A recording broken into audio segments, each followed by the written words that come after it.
Professor doctor Ram के प्रेरणादायक और दिल को झकोर देने वाली वीडियो को देखें और इनका आनंद। वीडियो में एक आम लड़की ने एक ऐसे राजा जो नहीं मानता था कि भगवान है या भगवान कहाँ है, उसके ढेर सारे प्रश्नों का उत्तर दिया और उसे मंदिरों और बाकी धार्मिक संस्थानों को रोकने से तोड़ने से रोक दिया।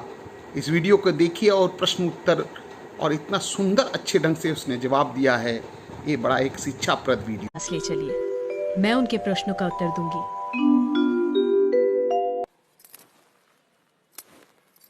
राजन, मैं प्रमाण देने के लिए तैयार हूँ, पर उससे पहले मैं कुछ चाहती हूँ। क्या चाहिए?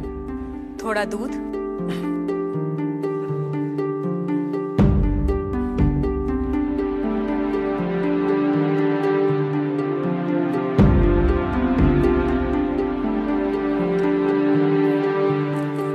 राजन, इस पात्र में आपको क्या दिखाई दे रहा है? दूध? क्या दूध के अलावा कुछ और दिखाई दे रहा है? नहीं। पर मुझे तो मक्खन भी दिखाई दे रहा है। क्या आपको मक्खन दिखाई दे रहा है?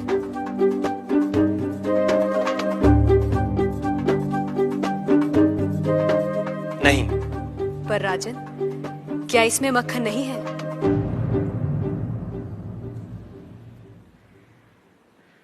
है। जैसे दूध के कण कण में मक्खन है, मक्खन के कण कण में घी है, वैसे ही ईश्वर सृष्टि के कण कण में भिन्न भिन्न रूपों में है, जो है पर दिखाई नहीं देता। जैसे दूध से मक्खन पाने के लिए उसे मथना जरूरी है, उसी तरह वेदांत के श्रवण, वेदांत का मनन और उसके निहितार्थ पर निरंतर ध्यान के द्वारा ही ईश्वर का अनुभव किया जा सकता है। राजन, क्या आपके पहले प्रश्न का उत्तर आपको मिल गया? मैं मान लेता हूं, पर वो किसे देख रहा है? किस ओर देख रहा है? क्या मुझे एक जलती हुई मोमबत्ती मिल सकती है? राजन, ये रहा आपके दूसरे प्रश्न का उत्तर। प्रकाश की ये लौ कहां देख रही है? किसे देख रही है? ये सभी को देख रही है। सभी और देख रही है। राजन, जिस तरह इस मोमबत्ती का प्रकाश चारों ओर फैला हुआ है, उसी तरह ईश्वर की चेतना चारों ओर फैली हुई है और उसी चेतना के कारण हम चलते हैं, बोलते हैं और सुनते हैं। जैसे ये प्रकाश सभी ओर देख रहा है, वैसे ही ईश्वर सभी ओर देख रहा है।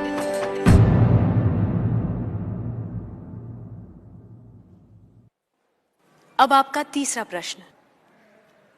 वो इस समय क्या कर रहा है? राजन, इस समय मैं आपके प्रश्नों का उत्तर दे रही हूं, इसलिए मैं तुम्हारी गुरु हूं और तुम मेरे शिष्य। पर मैं खड़ी हूं और तुम बैठे हो। यदि अपने प्रश्न का उत्तर चाहते हो तो तुम्हें मुझे अपना आसन देना होगा।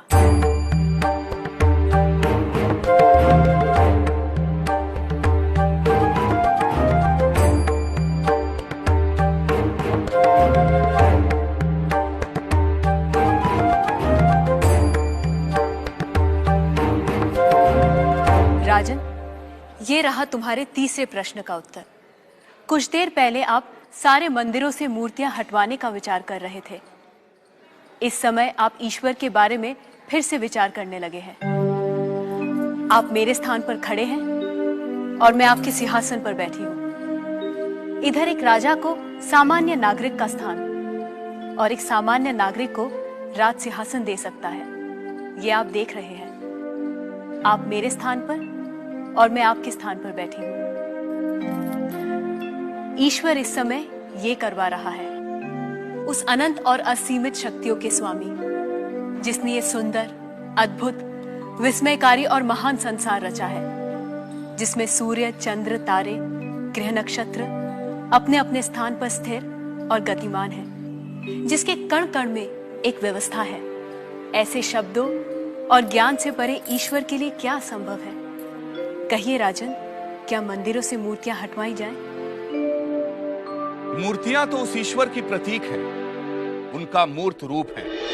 वह सर्वज्ञ, सर्वशक्तिमान, सर्वव्यापी ईश्वर सर्वत्र है। किसी ने उसको पत्थर में पाया, किसी ने पेड़ों में, किसी ने शब्दों के माध्यम से, तो किसी ने प्रार्थना करके। वही परमात्मा अनेक नाम, रूप और गुणों में व्यक्त होता है और कोई उन्हें अरूप और निर्गुण आत्मा के रूप में जानते हैं। ईशास्माद्वातः पवते ईशोदेति सूर्यः ईशास्मादग्निश्चेन्द्रश्च मृत्युर्धावति पंचम इति। प्रोफेसर डॉक्टर राम के वीडियो को बराबर देखने के लिए सब्सक्राइब करें, घंटी के बटन